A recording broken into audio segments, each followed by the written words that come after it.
I want to discuss this now with Ehud Olmert. He is one of Benjamin Netanyahu's predecessors. He was Israel's prime minister from 2006 to 2009. Mr. Olmert, welcome to DW News. And Netanyahu is reportedly pushing for the full conquest of the Gaza Strip. Do you think that's a good idea?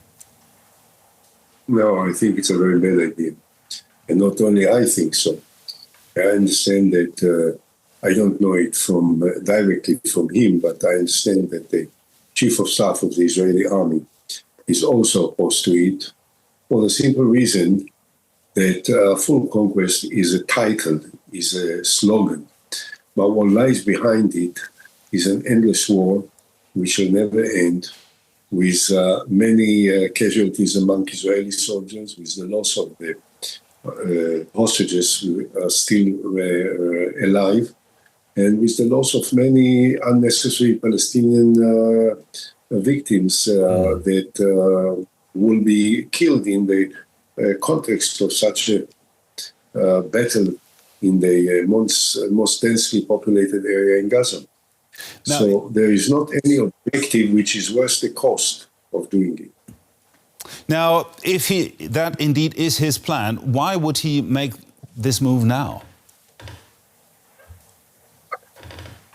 Yeah. I did many things in the last couple of years. One thing which I can't do is to explain the Prime Minister.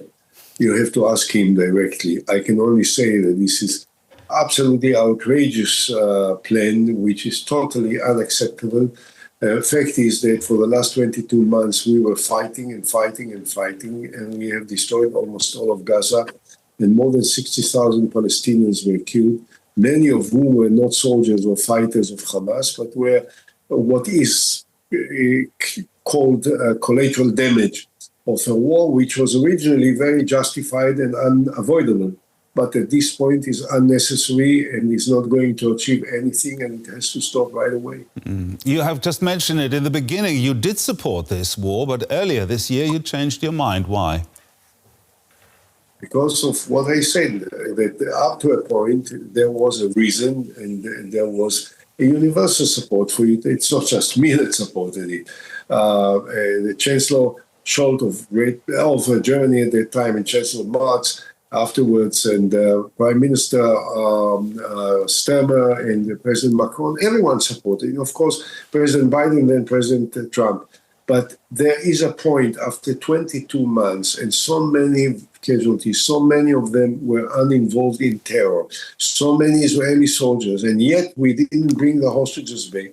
There is only one way to do it: to stop the war, to bring back all the hostages as part of an agreement, and then to embark on a serious effort to build a security force made of Palestinians and Arab soldiers that will take over Gaza instead of Israel, and will make sure that Hamas does not recover into any position of influence, and then appoint administration that will take over the leadership of Hamas, of Gaza, in order to start the rebuilding of Gaza as a major effort of the Arab countries, the moderate Arab countries, with the participation of the international community, to start and build up a framework that will allow us and the Palestinians to negotiate towards a solution of this historic conflict.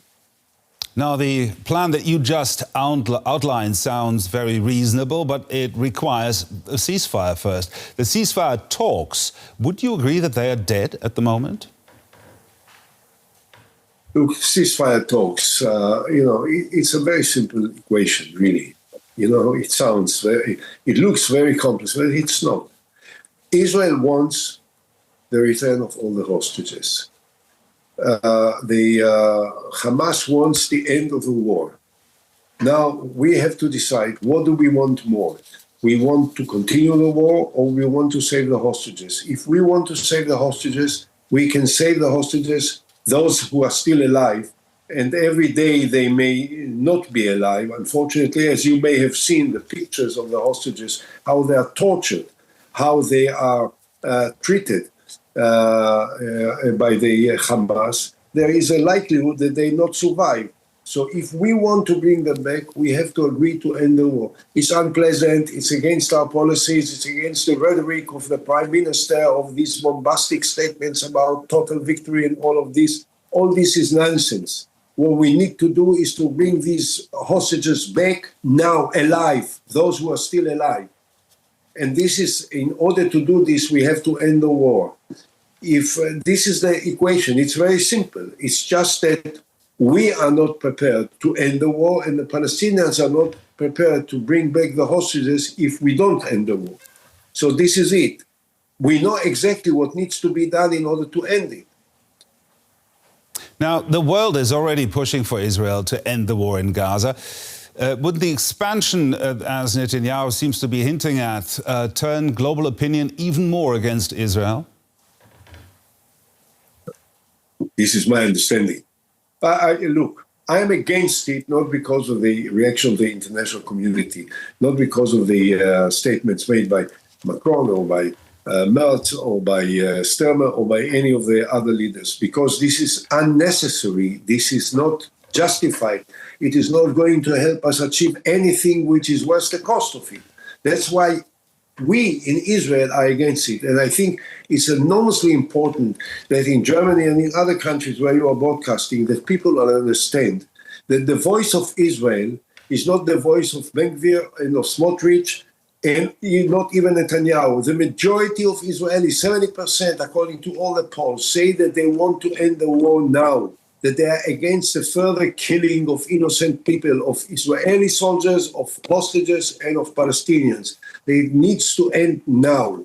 And this is what most of the Israelis want. Unfortunately, the Israeli government seems not to represent the voice of the sound voice of responsible people in our country. Ehud Olmert, Israel's former Prime Minister, thank you very much. Thank you.